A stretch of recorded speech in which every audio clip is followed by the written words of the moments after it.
El perro de montaña de los Pirineos, también conocido como Gran Pirineo o Great Pyrenees en inglés, es una majestuosa raza de perro gigante, originaria de las montañas que separan Francia y España.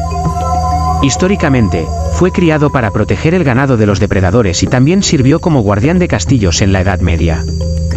Características principales. Apariencia: es un perro muy grande y musculoso, conocido por su espeso y abundante pelaje blanco de doble capa, que le sirve de protección contra temperaturas extremas.